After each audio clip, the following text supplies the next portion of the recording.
प्यारे स्टूडेंट, हिंदी कक्षा 6 सरस्वती व्याकरण निधि पार्ट 3 शब्द विचार भाग 1 में हमने देखा था शब्दों का वर्गीकरण, जिसमें हमने शब्दों के अलग अलग वर्गीकरण के बारे में सीखा था।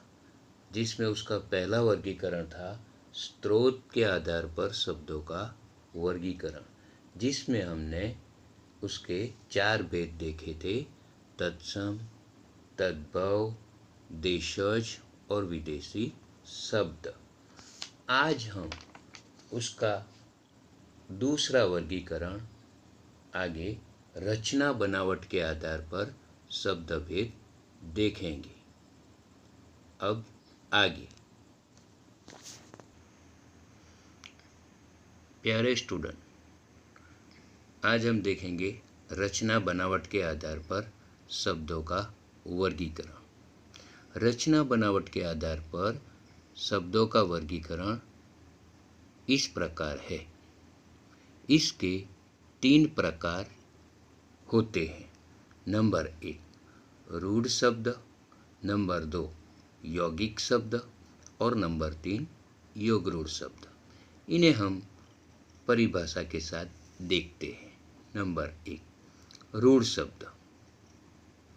ऐसे शब्द जो किसी विशेष अर्थ में प्रयोग होते हैं, परंतु उनके खंडों का कोई अर्थ नहीं होता, उन्हें रूढ़ शब्द कहते हैं। यानी कि उनके खंडों को अगर किया जाए तो उसका कोई अर्थ नहीं मिलता है। जैसे उसके उदाहरण देखते हैं: घर, माता, कमल, पुस्तक आदि। और भी बहुत सारे उसके उदाहरण है। ये सारे के सारे रूढ़ शब्द कहलाते हैं। नंबर 2 यौगिक शब्द। ऐसे शब्द जो 2 शब्दांशों के मेल से बनते हैं और जो इन शब्दांशों का अर्थ होता है वही उस शब्द का भी अर्थ होता है, उन्हें यौगिक शब्द कहते हैं। जैसे उदाहरण देखिए: पुस्तक प्लस आलय यानी पुस्तकालय, पुस्तकों का घर। देव प्लस दूत, देवदूत यानी देवों का दूत। राज प्लस महल, राजमहल, राजा के महल को ही राजमहल कहते हैं। इस प्रकार के शब्द यौगिक शब्द कहलाते हैं। आइए नंबर 3 देखते हैं योगरूढ़ शब्द। जिस यौगिक शब्द से किसी रूढ़ अथवा विशेष अर्थ का बोध होता है उसे योगरूढ़ शब्द कहते हैं। ये उसकी परिभाषा है, योगरूढ़ शब्द कहते हैं। जैसे पंकज, पंख प्लस ज यानी कीचड़ में जन्म लेने वाला। यह केवल कमल के लिए ही प्रयोग किया जाता है। कीचड़ में जन्म लेने वाले किसी अन्य पौधे, पुष्प, कीड़े मकोड़े आदि के लिए नहीं, सिर्फ कमल के लिए ये पंकज शब्द उपयोग में लिया जाता है। पीतांबर, पीत प्लस अंबर अर्थात पीला वस्त्र। लेकिन इस शब्द का प्रयोग कृष्ण के लिए रूढ़ हो चुका है।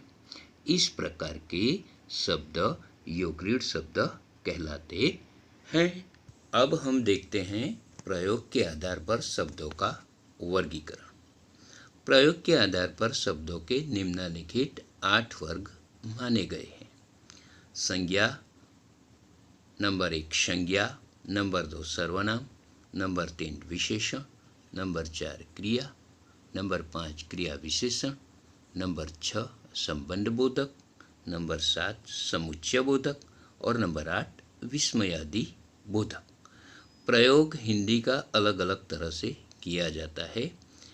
धारावाहिक, टेलीविज़न, रेडियो वगैरह में हम जो प्रयोग करते हैं उस आधार पर इसका वर्गीकरण 8 भागों में किया गया है। आइए नंबर 4 देखते हैं। विकार के आधार पर शब्द भेद। विकार के आधार पर शब्दों के 2 भेद है। नंबर 1 अविकारी शब्द और नंबर 2 विकारी शब्द। नंबर 1 देखते हैं अविकारी शब्द।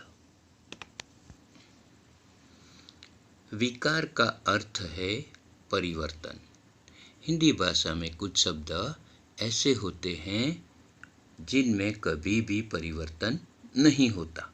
ऐसे शब्दों को अविकारी शब्द कहते हैं। इसके 4 भेद हैं। क्रिया विशेषण, समुच्चय बोधक, संबंध बोधक और विस्मयादि बोधक। ये 4 उसके भेद हैं। नंबर 2 विकारी शब्द।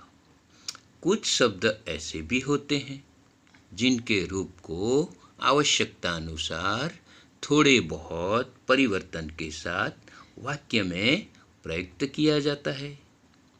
ऐसे शब्दों को विकारी शब्द कहते हैं। इसके भी 4 भेद है। नंबर 1 संज्ञा, नंबर 2 सर्वनाम, नंबर 3 विशेषण, नंबर 4 क्रिया।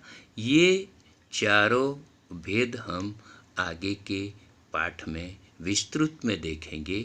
प्यारे स्टूडेंट, इस पाठ को लेकर आपको कोई भी डाउट हो तो आप कमेंट बॉक्स में लिख सकते हैं।